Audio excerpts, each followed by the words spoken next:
Nightie के बच्चों को काम कर रहा हूँ, जिससे कि आने वाले 4-5 साल में आसाम की क्रिकेट को रैंकिंग मिले। तो मैं एक छोटे विजिट के लिए दरभंगा आया हुआ था अपनी माँ से मिलने के लिए। उस मैं 3 दिन के लिए सिर्फ आया था, तो इन्होंने जफ़र साहब ने मुझे कहा नहीं आपको मुझे आना पड़ेगा, एक दिन उस 3 दिन में से एक दिन आना पड़ेगा। पहले तो मैं बहुत टालता रहा इनको, लेकिन ये माने नहीं, पसंद हो गए। तो क्या मुझे आया और मुझे लगा कि नहीं बहुत ही मुझे खुशी हुई कि बहुत ही अच्छे मौके पर और यहाँ आने का, इसका नाम सुना था मैंने, आज मुझे आने का मौका मिला। कैरियर के और सिर्फ इस फील्ड के मुताबिक कुछ अपनी एक्सपीरियंस आप लोगों के सामने में शेयर करना चाहता हूँ। अगर उसके बाद आपके कोई सवाल हों तो आप मुझसे पूछ सकते हैं। सबसे पहला जो कैरियर के मुताबिक है कि मैं दरभंगा जैसी छोटी जगह से मैंने शुरुआत की करने की, और मेरे घर में सब बड़े हमारे क्रिकेट क्लब ही था, वहाँ से खेलते थे। तो मैं छोटा देख सब भाइयों को देख करके, मेरे भाई आज जो बॉल मौजूद हैं मेरे बस बॉल होते थे, इन्होंने यूनिवर्सिटी रिप्रेजेंट किया है मिथिला यूनिवर्सिटी को, तो देख करके मैं खेलना शुरू किया। तब मैंने ये नहीं सोचा था कि क्रिकेट में मेरा कैरियर बन जाएगा, बस मुझे पसंद था खेलना, तो मैं खेलना शुरू किया। उसके बाद इस खेल के जीवन में मुझे बहुत सारे इंटरनेशनल प्लेयर के साथ वक्त गुजारने का मौका मिला। बहुत सारे जो हिंदुस्तान के नामी प्लेयर हैं उनके साथ मैंने ड्रेसिंग रूम शेयर किया, उनके साथ खेला भी और बहुत लोगों को कोचिंग भी की है। कुछ नाम उसमें आप लोग बहुत ही महेंद्र सिंह धोनी का आप लोगों ने नाम सुना हो, हिंदुस्तान के दुनिया में जाने माने कप्तान, कैप्टन, कूल। जब मैं बिहार के लिए खेल रहा था और मैं एस्टेब्लिश प्लेयर था, तो महेंद्र सिंह धोनी बिहार के लिए आए थे। उस वक्त बिहार और झारखंड एक ही स्टेट होता। तो महेंद्र सिंह धोनी नंबर 7 पे बैटिंग करते थे, कीपर थे वो। तो जब 7 नंबर पे वो बैटिंग करने जाते थे, तो उनकी बैटिंग जब आती थी तो टैलेंटेड बैट्समैन शुरू हो जाते थे। तो महेंद्र सिंह धोनी बहुत तेज़ खेलते थे शुरू से ही, तो वो 35-40 रन जब बनाते थे, उसके बाद महेंद्र सिंह धोनी जो है वो रनिंग शॉट ऑफ पार्टनर हो जाते थे, टैलेंटेड से होता था, टीम आउट हो जाती। तो हमारे कोच थे उस वक्त, तो मैंने उनको बोला कि देखिए खेलता बहुत तेज़ है, आप इसको ऐसा करो कि नंबर 7 बैटिंग मत कराओ, इसको बैटिंग ओपन या नंबर 3 बैटिंग करो। तो पहली बार में कोच भी एक रणवीर सिंह नाम था उनका, वो इंडिया खेल चुके थे वाडेकर के कप्तानी में। तो उन्होंने कहा नहीं अरे तारीफ कुछ भी बोलते हो रहा है, पर 1-2 मैच बाद उनको रियलाइज़ हुआ कि नहीं ये ठीक बोल रहा है। फिर हम लोगों ने उनको बार बार कन्विंस किया, और हरियाणा के खिलाफ हमारा एक गुड़गांव में मैच था। महेंद्र सिंह धोनी को पहली बार ओपन बैटिंग करने के लिए भेजा रणजी ट्रॉफी, और उस वक्त एक मीडियम पेसर था जो 2007 में इंडिया को T20 वर्ल्ड कप जिताया था। आखिरी ओवर डाला था, अगर आपको याद होगा, 2007 महेंद्र शर्मा वो बॉलिंग डाला था हरियाणा की तरफ से, और महेंद्र सिंह धोनी ने बैटिंग करने ऊपर। और रणजी ट्रॉफी में रेड बॉल का मैच था, डेज मैच। पहला बॉल कोई भी ऐसे बैट्समैन बहुत शेकी रहता है कि आउट हो जाऊंगा, ये हो जाएगा। पहला बॉल उसने मारा back to the bowler, pavilion था, उस पवेलियन के बाहर रोड था, उस रोड पे गिरा। तो उस वक्त उस हरियाणा के टीम से अमित मिश्रा वगैरह सब लोग खेल रहे थे। तो देखिए कौन लड़का है, पहला बॉल रणजी ट्रॉफी का डरा हुआ स्टेडियम के बाहर, और लंच से पहले वो आउट हो गया, और उसने 120 रन बना दिए। उसके बाद वो ओपन या नंबर 3 ही खेलने लगा। और अभी जब मैं कुछ दिन पहले जब मैं दिल्ली विमेंस सीनियर टीम का कोच था, तो मैं हमारा मैच रांची में था। तो रांची में काफ़ी 15 दिन तक उसके साथ मैं डेली उससे मुलाकात होती थी, जिम करने आता था। तो उसने फिर बाकी ये स्टोरीज उसने बताई, तब जब आपने किस तरह से मुझे ऊपर प्रमोट किया था बैटिंग ऑर्डर में। तो उसके बाद वो खेलने लगे, फिर दिलीप ट्रॉफी खेला, तो वानखेड़े में मैच खेल रहे थे। तो वानखेड़े में वहाँ पे रवि शास्त्री वगैरह सब लोग बैठ करके देख रहे थे उनका मैच। वेस्ट से मैच था उनका, वेस्ट वर्सेस ईस्ट, ये देवधर ट्रॉफी का मैच चल रहा था। तो वहाँ पे वो अजीत अगरकर उस वक्त बहुत तेज बॉल डालते थे। अभी आप लोग नाम सुने होंगे, अभी इंडिया टीम के चेयरमैन सिलेक्शन कमेटी हैं वो उधर से बॉल डाल रहे थे और उन्होंने बाउंसर डाला और अजीत अगरकर जो बॉल डालते थे वो 140 प्लस की स्पीड से डालते थे। तो जब अजीत अगरकर ने उनको बाउंसर डाला तो पुल मारा उन्होंने महेंद्र सिंह धोनी को। तो जब पुल मारा उन्होंने, तो पुल हमेशा मिड विकेट स्क्वायर लेग की तरफ जाता है। वो जब पुल मारते थे तो स्ट्रेट टू द बॉलर जा रहे और वानखेड़े का साइड स्क्रीन था, उसमें सामने में ठक रवि शास्त्री अपने सीट से होते हैं, हु इज ही।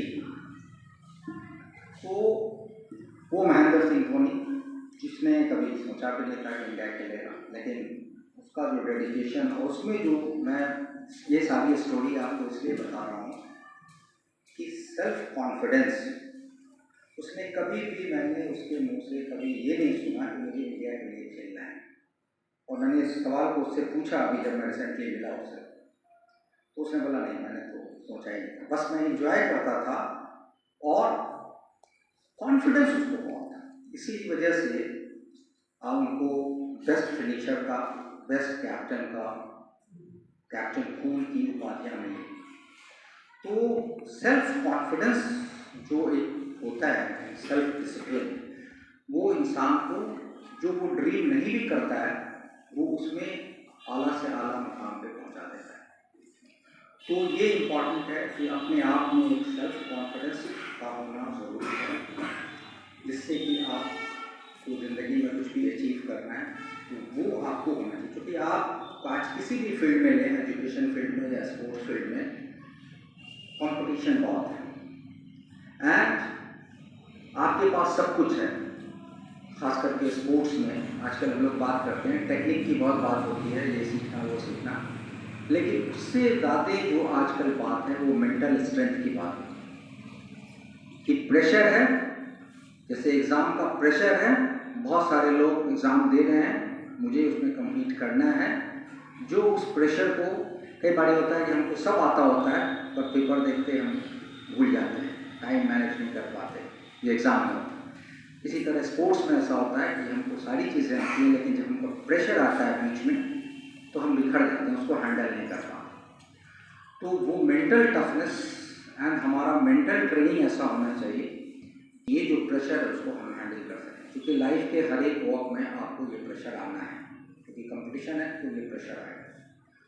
तो इस प्रेशर को कैसे हैंडल करना है, ये चीज़ भी हमको जो किताब की नॉलेज है उसके साथ साथ सीखना है। तो अपने नॉलेज के साथ साथ प्रेशर हैंडलिंग सीखना बहुत ज़रूरी है आज के कॉम्पिटिटिव एटमॉस्फेयर में कामयाब होने के लिए। और दूसरी चीज़ जो कि मैंने बड़े खिलाड़ियों के साथ काम करने से मुझे जो एहसास हुआ, जो मैंने महसूस किया, वो ये कि सेल्फ डिसिप्लिन उनका बहुत ही ज़बरदस्त होता है। सचिन तेंदुलकर और क्रिकेट की दुनिया का बहुत ही भाषा आप लोग बहुत अच्छा नहीं है किसी परिचय का। वो एक इंटरव्यू में जब वो देते हैं, उनके साथ मुझे खेलने का मौका मिला है, तो वो बोलते हैं कि मैं जब 100 या 200 रन बनाता हूँ, अगले दिन जब मैं उठता हूँ तो हर आदमी को आज लगता है, अरे मीडिया में, सोशल मीडिया में, न्यूज़पेपर में, टीवी में आज मेरे बारे में क्या बोला जा रहा है। तो आदमी वो मोबाइल पे, न्यूज़पेपर पे, टीवी पे अपनी रिपोर्टिंग को देखता है। सचिन तेंदुलकर बोलते हैं कि मैं डबल 100 अगर मैंने बनाया, 100 बनाया है मैच में, अगले दिन मैं वॉक के किक्स पे चला जाता हूँ। मुझे सुबह अपने प्रैक्टिस सेशन में मुझे 200 बॉलें बैटिंग करनी है।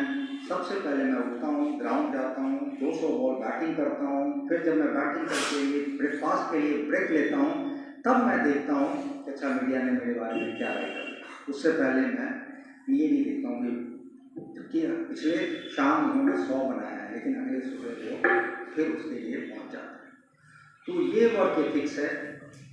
विराट कोहली की वर्क एथिक्स ये है, विराट कोहली बोलते हैं कि दिल्ली में वो प्रैक्टिस करते हैं, दिल्ली में अमूमन सर्दियों में बहुत फॉग होता है और 6 बजे 6:30 से वहाँ प्रैक्टिस का टाइम होता है सुबह मॉर्निंग में।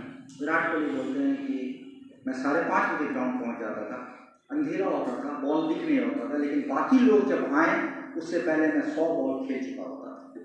और ये तो मेरे प्रिपरेशन की टाइम की बात थी। आज भी मैं इस बात को पसंद करता हूँ कि मैं 5:30 बजे सुबह उठूँ और मैं ग्राउंड के लिए जाऊँ या फिटनेस के लिए जाऊँ या जिम के लिए जाऊँ। तो ये जो जितने भी लेजेंड हुए हैं उनका वर्क एथिक्स बहुत ही सॉलिड रहता है।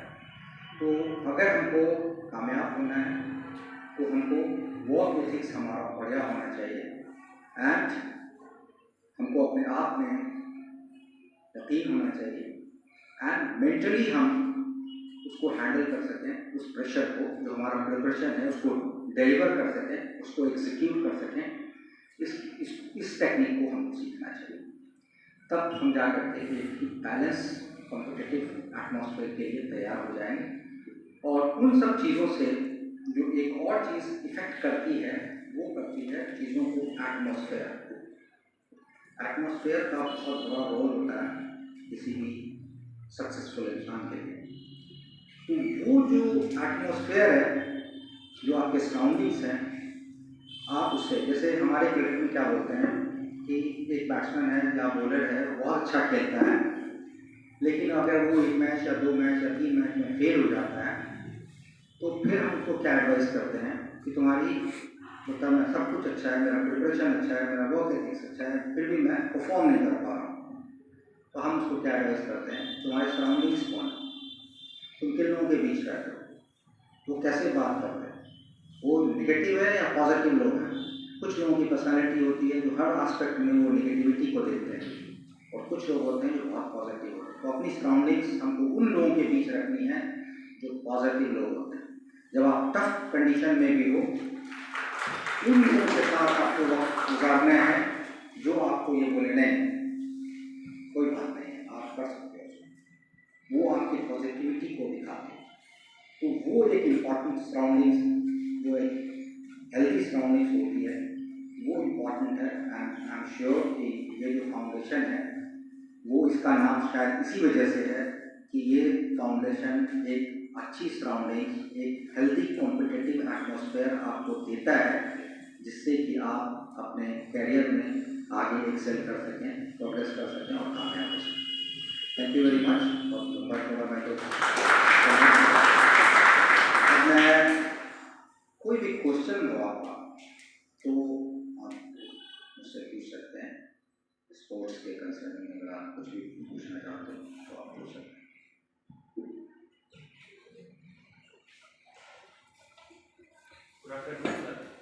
सर मेरा क्वेश्चन है कि जैसे कि हम लोग देखते हैं इंडियन टीम है, चाहे ऑस्ट्रेलियन टीम हो, चाहे न्यूजीलैंड की टीम हो, तो ये सर अमूमन तौर पे देखा गया कि Australian team middle order batsman में आए या फिर लास्ट में आए, वो लास्ट तक फाइट करती है। जैसे अभी देखे वर्ल्ड कप में ग्लेन मैक्सवेल, वो एक मेंटल टफनेस इम्प्रूवमेंट कैसे डेवलप होता है, ये हम लोग में क्यों नहीं हो पाता है, या हम लोग पहले ही मतलब गिव अप कर देते हैं, ऐसा क्यों सर?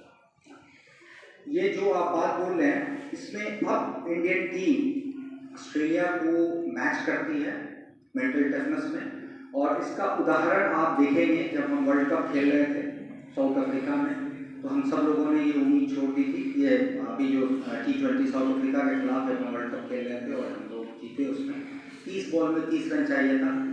कितने लोगों ने टीवी बंद कर दी कि अब नहीं हो गया, पर इंडियन टीम की उस वक्त भी उन्होंने बिलीव रखा कि नहीं, मैच अभी भी टर्न अराउंड हो सकता है, last ball had to be bold.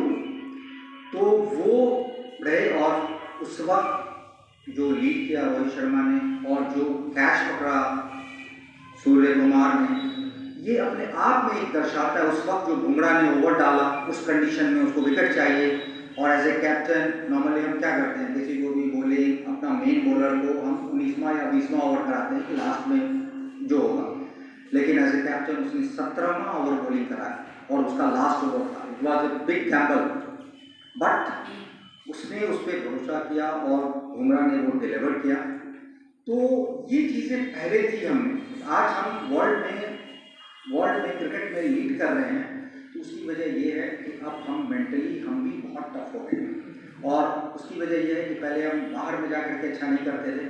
आज देखिए हम ऑस्ट्रेलिया में जाकर अच्छा कर रहे हैं, साउथ अफ्रीका में जाकर अच्छा कर रहे हैं, और अभी भी जो टेस्ट मैच चल रहा है उसमें देखें आप 150 पे हम आउट हो गए, फिर कैसा कमबैक किया। तो मेंटल टफनेस है, और जिसपे अभी वर्क हो रहा है, और BCCI एंड NCA का जो अभी ये है कि अभी हर टीम के साथ स्पोर्ट्स साइकोलॉजिस्ट होते हैं एंड उनको सिनेरियो दिया जाता है।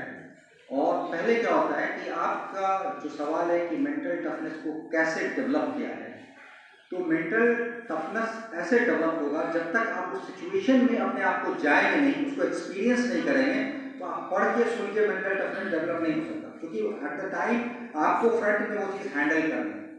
तो अभी क्या होता है कि जैसे आपको मैं एग्जांपल देता हूँ, एक बॉलर है, आप बॉलर हो, आप लास्ट ओवर में 10 रन बच गया है, आपका कप्तान आपकी तरफ बॉल उछाल देता है कि लास्ट ओवर आपको जीतना है, आपकी पूरी टीम की नज़र आप पे है, आपके फैंस की नज़र आप पे है, पूरा आपके उस समय जो आपके ऊपर प्रेशर है, वो प्रेशर आपने कभी हैंडल ही नहीं किया इससे पहले। You never hold the last over defending 10 runs, then you think how to handle, how I will plan, what sort of ball I am going to bowl, what will be my field। तो ये बहुत सारी चीज़ें आपके पास रहेंगी। आप decide करोगे अच्छा चलो मैं यॉर्कर डालूँ, आपने यॉर्कर डाला, आपसे हाफ बॉल या फुल टच पकड़े, उसने मार दिया, ड्रॉप आया, छक्का। ये इसलिए होगा आपने पहले एक्सपीरियंस। लेकिन अगर मैं आपको एज ए कोच, मैं आपको 10 बार इस सिनेरियो में डाल चुका हूँ कि लास्ट ओवर 10 रन डिफेंड करो, चलो पहली बार फेल हो गया, दूसरी बार फेल हो गई, तीसरी बार आपने एक्सपीरियंस करवा नहीं, ये इफेक्टिव हो रहा है। आप 5-6 बार के प्रयास के बाद आपको लगा कि नहीं आई कैन डिफेंड 10 रन, तो यू स्टार्ट, आपको बिलीव होने लगेगा कि मैं इसको कर सकता हूँ। देन आपको जब मैच में आएगा तो आपको लगेगा नहीं ये नई चीज़ नहीं है, पास्ट में मैं इसको कर चुका हूँ एंड मैंने इसलिए प्रिपरेशन करा था, तो वो आपको इजी लगेगा। और आप जो एग्जीक्यूट करना चाहोगे, जो सोच करके डालना चाहोगे, वो डलेगी आपसे, वरना सोचोगे तो आप अच्छा, लेकिन प्रेशर की वजह से आप उसको डिलीवर नहीं कर सकते। और हमेशा याद रखिए, चाहे एग्जाम हो या स्पोर्ट्स हो या कोई भी प्रेशर सिचुएशन हो, आपका बेस्ट तभी आ सकता है जब आप रिलैक्स कंडीशन हो। अगर आप स्टिफ हो, टेंस हो, घबराए हुए हो, डरे हुए हो, गुस्से में हो, तो आप अपना बेस्ट नहीं दे सकते। आप अपना बेस्ट तब दोगे जब आप, जैसे भी मैं बात कर रहा हूँ, मैं रिलैक्स हूँ, आप खड़े हो बात कर रहे हो, आप पे कोई प्रेशर नहीं है, मुझ पर भी कोई प्रेशर नहीं है। ऐसा ही उस प्रेशर कंडीशन में हमको ट्रेन करना होगा कि मैं उस प्रेशर कंडीशन में भी अपने आप को रिलैक्स करूँ, और उसके लिए हमको उस सिनेरियो से गुजरना होगा, तब जाके हम अपने आप को ट्रेन करेंगे। 1-2 बार फेल होंगे, 1-2 बार पास होंगे, उसमें फिर हमको आता है कि नहीं कैसे। तो इसलिए आज इस पर काम चल रहा है, और अब वैसी बात नहीं है इंडियन टीम के, अब मेंटल सेट बहुत ही चेंज हो। Thank you, I hope I answer the question. पूछेगा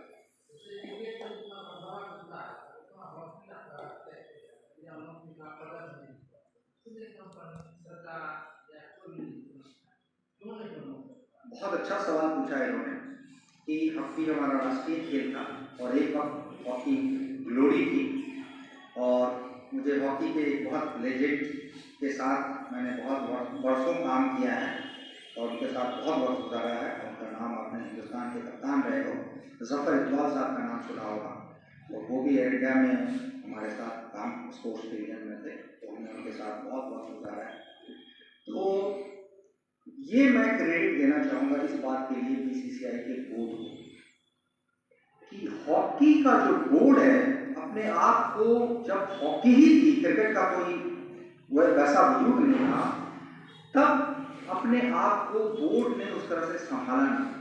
आज भी आप देखेंगे हॉकी के 2 हैं, हॉकी इंडिया है, तो वो अभी उड़ीसा की टीम स्पॉन्सर कर रही है, अभी पूरी इंडिया की टीम पे उड़ीसा इंडिया टीम लिखा होता है। तो वो विजन नहीं था, विजन के अभाव में आज हॉकी की हालत हमने ऐसी कर दी। हमने अपने आप को टाइम के हिसाब से अपग्रेड नहीं किया, पहले हॉकी जब ग्रास पे खेली जाती थी तो हम मास्टर थे स्किल्स पे, लेकिन जब हॉकी स्ट्रोटर्फ पे आ गई तो हम जीरो हो गए। क्यों? कि हमने वो अपग्रेड ही नहीं किया अपने आप। तो अपग्रेड करना अपने आप को वक्त के हिसाब से बहुत जरूरी है। अगर आप अपग्रेड नहीं करेंगे तो आप रेस में बहुत पीछे छूट जाएंगे। और हॉकी के साथ कुछ ऐसा ही हुआ, बाकी गेम के साथ भी कुछ ऐसा ही हुआ। जिस तरह से क्रिकेट ने अपने आप को अपग्रेड किया, उसके रीजन थे, और आज आप देखेंगे कि क्रिकेट बोर्ड इस मुकाम पे है। आपको पता है कि दुनिया का सबसे रिचेस्ट बोर्ड है वो, और वो न सिर्फ अपने प्लेयरों का ध्यान रखता है बल्कि वो दूसरे गेमों को आज फाइनेंशियल मदद दे रहा है कि आप अपलिफ्ट कीजिए। ऐसा अफसोस की बात है कि दूसरे बोर्ड जो थे, अगर एग्जाम्पल लें आपके सवाल से, हॉकी बोर्ड में भी ऐसा कोई विजन नहीं रखता, जिसकी वजह से उनके पास आज हॉकी के प्लेयर बेचारे तरस रहे हैं। उनके पास फैसिलिटीज़ नहीं है, उनके पास एस्ट्रोटर्फ का मैदान नहीं है खेलने के लिए, और आप वो ग्रास में खेल के आप एक्सपेक्ट कर रहे हो उनको कि वो जाकर के एस्ट्रोटर्फ में दूसरे ऑस्ट्रेलिया और दीगर स्ट्रॉन्ग टीमों के साथ मुकाबला कर सकें, तो वो मुश्किल है। तो इस वजह से हमको लगता है कि हॉकी